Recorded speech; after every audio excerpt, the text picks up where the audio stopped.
Selamat pagi teman-teman semuanya. Pada kali ini kita akan melakukan presentasi penyusunan laporan keuangan garasi auto service yang akan ditampilkan oleh saya, Alif Muhammad Kadafi, dan kemudian oleh Bella Putri Safira, dan selanjutnya adalah oleh Praditya Setiawan. So, welcome buat teman-teman atau adik-adik yang menonton secara live ataupun menonton secara replay. Nah, sebelum kita lanjut ya, sebelum kita mulai, alangkah baiknya kita buka dengan pantun terlebih dahulu. Siang-siang makan nasi, makannya sama anak selama. Kelompok kami akan presentasi, mohon disimak dengan seksama. Nah, ini adalah definisi presentasi dari kelompok kami ya. Yang pertama itu adalah dari identitas UMKM, yang kedua dokumen transaksi dan laporan keuangan UMKM, yang ketiga ilustrasi proses input jurnal, yang keempat jurnal transaksi dan penyesuaian, yang kelima ilustrasi proses menampilkan laporan keuangan, dan yang keenam laporan laba rugi, perubahan ekuitas, dan posisi keuangan. Nah, selanjutnya ini adalah yang pertama ya, session pertama adalah terkait profil UMKM, garasi auto service. Garasi auto service adalah UMKM yang bergerak pada bidang jasa. Bapak Andri, selaku pemilik bengkel, mendirikan usaha di tahun 2014 dan masih beroperasi hingga saat ini. Garasi auto service adalah salah satu bengkel yang terpercaya di BSD, tepatnya di Jalan Samosir, Nusa Loka, BSD.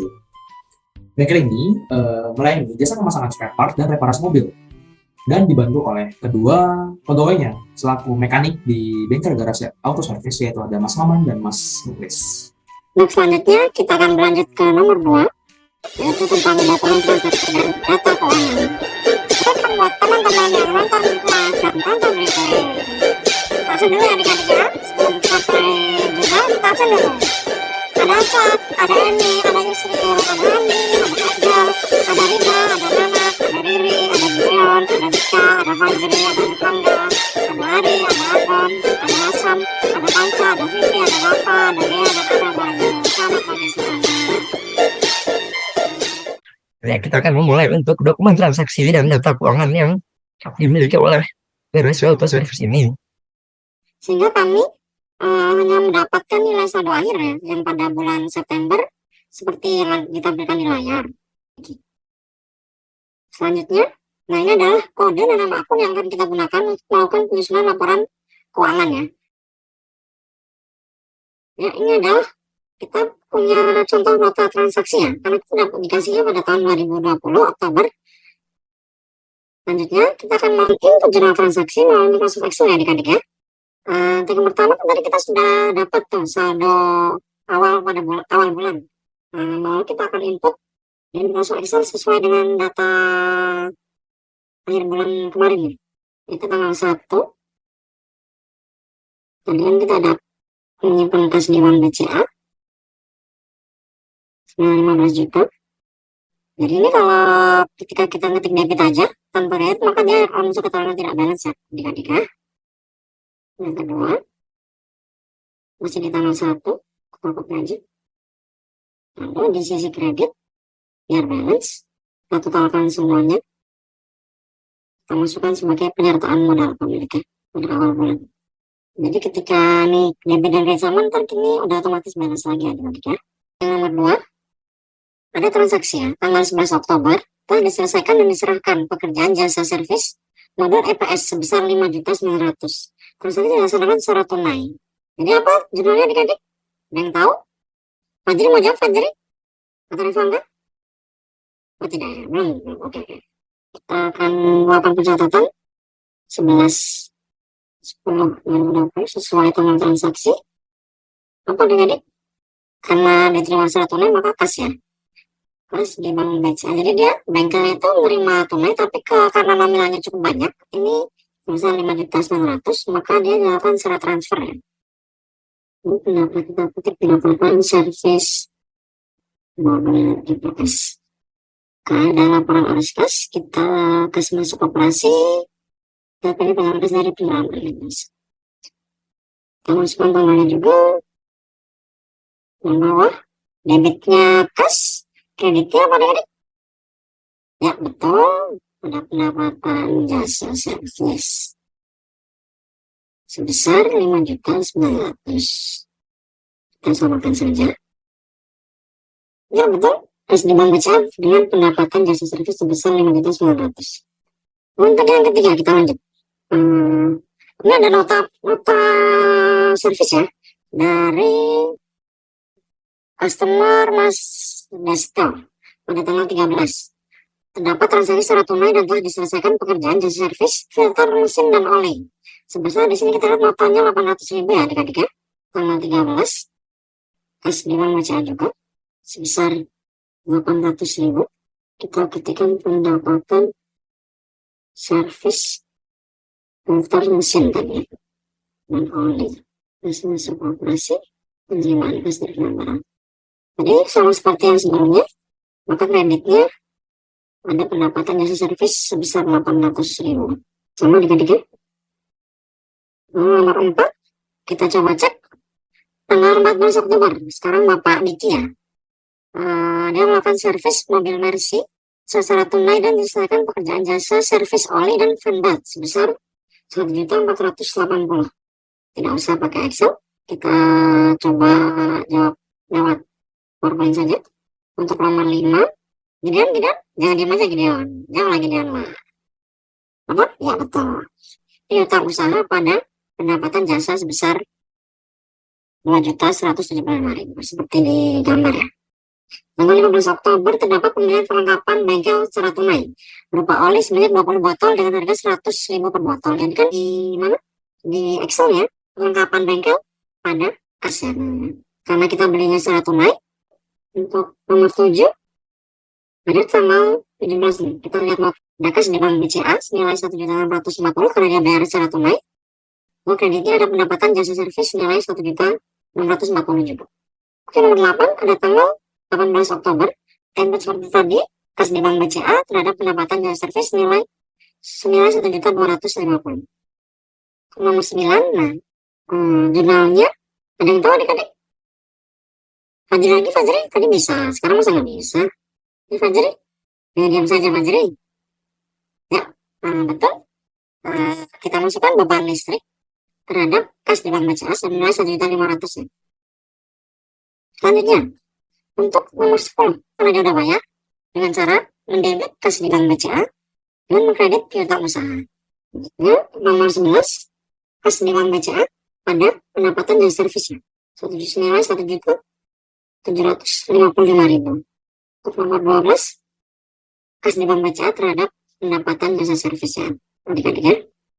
Untuk selanjutnya akan diteruskan oleh rekan saya Bella. Kepada Bella, waktu dan tempat dipersilakan. Oke, untuk selanjutnya transaksi tanggal 22 Oktober, akunnya di sini yang pertama itu kas di bank BCA, lalu di kredit ada akun pendapatan jasa servis. Lalu yang selanjutnya ini ada transaksi dari Bapak Rusel, akunnya sama dengan yang tadi. Selanjutnya ada transaksi di tanggal 25 Oktober, yaitu pembayaran gaji 2 pegawai secara tunai sebesar 5 juta per pegawai. Jadi karena ada 2 pegawai, jumlahnya itu jadi 10 juta. Transaksi di tanggal 25 Oktober, ini juga akunnya sama seperti sebelumnya. Lalu di tanggal 27 Oktober, di mana pelanggan membayar DP secara tunai sebesar 2.500.000 dan sisanya belum dibayar.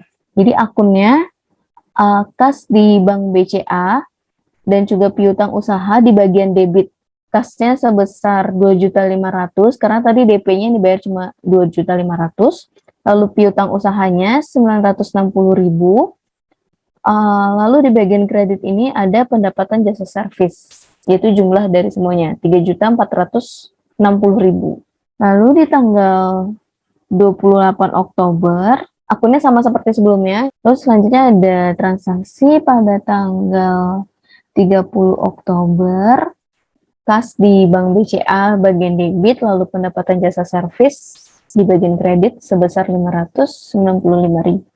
Ini transaksi di tanggal 31 Oktober, kas dan pendapatan. Lalu di tanggal 31 Oktober, terdapat penarikan oleh pemilik sebesar 1 juta. Digunakan untuk membeli peralatan dan perlengkapan memancing yang dilakukan oleh pemilik karena dia mengurangi mengurangi kas bengkelnya, jadi kasnya ada di bagian kredit ya.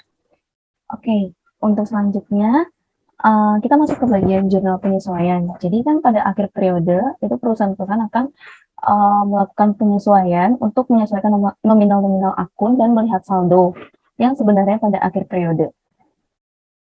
Nah, untuk UMKM garasi auto service ini, apa aja sih yang harus disesuaikan? Oke, kita lihat ya.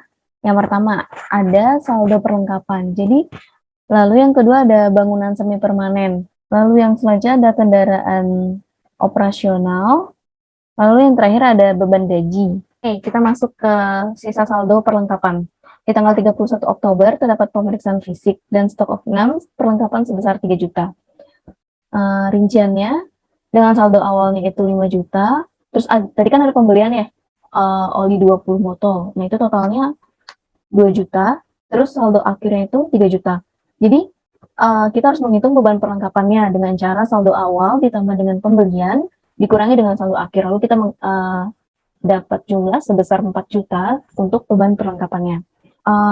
Jadi untuk jurnal penyesuaian itu cara buatnya sama dengan jurnal umum. Tadi kan kita udah buat jurnal umum nih yang sebelumnya kan, dari tanggal 1 Oktober tahun 2020 sampai dengan tanggal 31 Oktober tahun 2020. Akunnya ini tadi kan perlengkapan. Jadi kita tulis beban perlengkapan bengkel, lalu yang kedua itu ada perlengkapan bengkelnya. Lalu di bagian kedua ini ada bangunan semi permanen. Kita cari nih beban penyusutan untuk per bulannya. Nilai belinya tadi kan 75 juta. Nilai residunya tadi nggak ada, jadi masa manfaatnya 5, jadi 75 juta dibagi 5 itu kan 15 juta. Lalu dibagi dengan 12, ketemulah angka 1.250.000. Nah, ini ya, akunnya sama, beban penyusutan gedung dan bangunan pada akumulasi penyusutan gedung dan bangunan sebesar 1.250.000. Ada kendaraan operasional, lalu kita nanti ketemu dengan jumlah 1.041.667 rupiah. Akunnya sama kayak tadi, beban penyusutan kendaraan pada akumulasi penyusutan kendaraan. Lalu yang terakhir ada beban gaji jumlah 2 juta. Kita lihat akunnya. Akunnya itu beban gaji pegawai pada utang gaji pegawai karena memang belum dibayar gajinya. Ya, selanjutnya ada penyusunan laporan keuangan yang akan dijelaskan oleh rekan saya, Bang Alif. Nah, setelah jurnal ya, kita bisa melihat bagaimana sih hasil dari apa yang telah kita jurnal. Yaitu kita bisa mengklik sheet neraca saldo ya untuk melihat hasil dari apa yang telah kita jurnal. Nah, ini nanti akan muncul hasilnya, dan selanjutnya juga kita sudah link otomatis untuk laba ruginya, itu ada di sheet laba rugi, dan di sini juga bisa melihat laporan perubahan ekuitasnya ya. Kita lanjut ke PowerPoint-nya. Nah, ini penyusunan laporan keuangan. Nah, ini ya, tadi ya, neraca saldo setelah penyesuaiannya, itu untuk total jumlahnya itu ada di angka 209.121.667. Untuk laporan laba ruginya sendiri dari garasi auto service ini bisa kita lihat ya, sesuai yang sudah ditampilkan.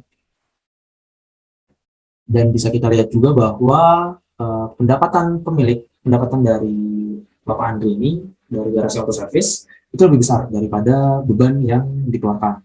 Dari pendapatannya itu adalah 29.830.000 dan dengan total bebannya itu adalah 19.791.666. Dan dihasilkan itu net income-nya itu adalah 10.038.333. Nah, untuk setelah pembuatan laporan laba rugi, selanjutnya itu adalah kita membuat laporan perubahan ekuitas.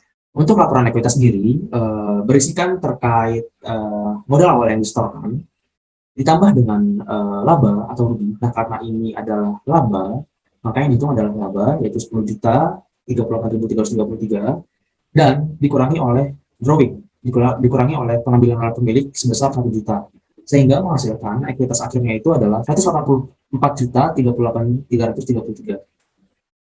Setelah pembuatan laporan perubahan ekuitas, kita bisa melihat nih komponen laporan keuangan yang terakhir, yaitu ada dari laporan posisi keuangan ya, atau neraca.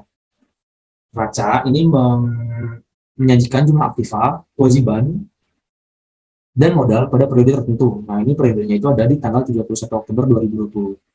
Nah, ini udah kita sama-sama lihat ya, apa aja sih yang ada di dalam laporan posisi keuangan atau neraca itu ya.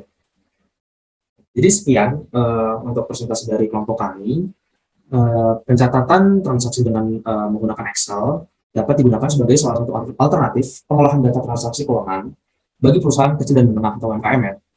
Nah, pencatatan transaksi ini dapat dijalankan secara otomatis melalui Excel tadi gitu kan.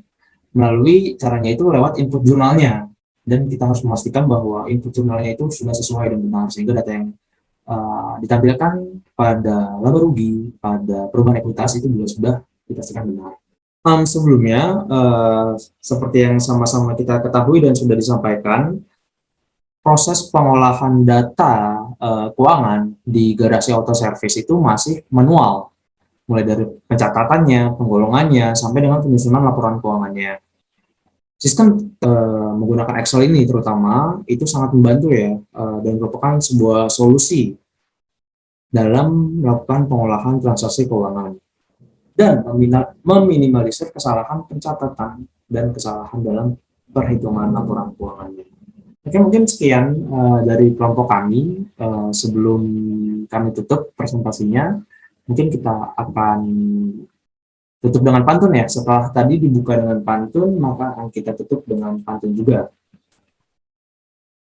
Bunga mawar bunga selasih, warna Cakep. cerah tiada duanya. Artinya, Cukup sekian, terima kasih. Saya harap tidak ada yang tanya. Yeay. Terima kasih teman-teman semuanya telah bersedia menyimak dan meluangkan waktunya untuk menonton ya. Dengan ini kami resmikan dan kami nyatakan bahwa kita telah menamatkan presentasi penyusunan laporan keuangan garasi auto. Semangat adik-adik, jangan semuanya adik-adik.